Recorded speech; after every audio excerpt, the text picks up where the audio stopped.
பயமா இருக்கு. பாம்பு வருதா, பூரியா வருதா, பள்ளி வருதா, வருமானம் பத்தலை. இதை வச்சு நான் எப்படி சாமி வீடு சுத்தம் பண்ண முடியும்? என் பேர் நல்லம்மா. 2 வீட்டில் வேலை பார்க்குறேன், வீட்டு வேலை. எங்கள் எங்கள் மகன் இறந்து போச்சு 2018. அந்த 2 பிள்ளைகளை வச்சு நான் தான் இங்கே வளர்த்துட்ருக்கேன். 2 வீட்டில் வீட்டு வேலை பார்த்து எனக்கு இந்த வீடெல்லாம் இப்படி கிடக்கு. எலி பூரியம் எல்லாம் வருது. இதை வச்சுக்கிட்டு ஒன்றும் மைட்டிங் அதை வேலை பார்க்க கூட ஒன்றுமே இல்லை, வருமானம் இல்லை. 2 வீட்டில் வேலை பார்த்து ரேஷனில் அரிசி வாங்கி அதை இந்த பிள்ளைகளை காய்ச்சி ஊற்றி வளர்த்துட்ருக்கேன். இந்த வீடை கொஞ்சம் சுத்தம் பண்ணணும். கொஞ்சம் பைசா கொஞ்சம் கம்மியாக இருக்குது. 1000 ரூபா தராங்க 2 வீட்டிலையே. ஓய்ப்பு காசு ஒரு 1200 வாங்குகிறேன்.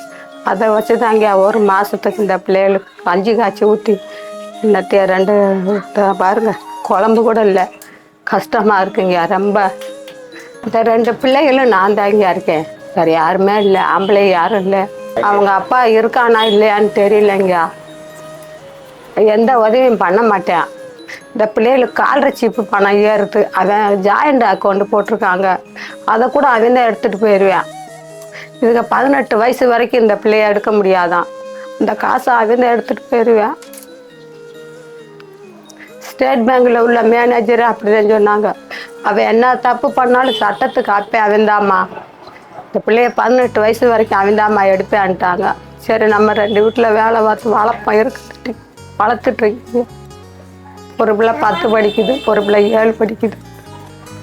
இந்த படுக்கையிலே கடந்து இறந்து போச்சு. 2018 இறந்து போச்சு. அப்போயெல்லாம் இந்த பிள்ளை சின்ன சின்ன பிள்ளைங்க. அது நான் தான் இங்கே வளர்த்துட்ருக்கேன். நல்லா இந்த பிள்ளை நல்லா 10 படிக்கிற பிள்ளை நல்லா படிக்குது. 4 வருஷமா அந்த அறக்கட்டளையில் எனக்கு ரொம்ப உதவி செய்கிறாங்க. இங்கேயா அரிசி, பருப்பு, எண்ணெய், யூனிஃபார்ம் ட்ரெஸ்ஸு பிள்ளை 2 பிள்ளைகளுக்கு. இந்த தைப்பொங்கல், தீபாவளிக்கு எல்லா உதவியும் கொடுக்குறாங்க.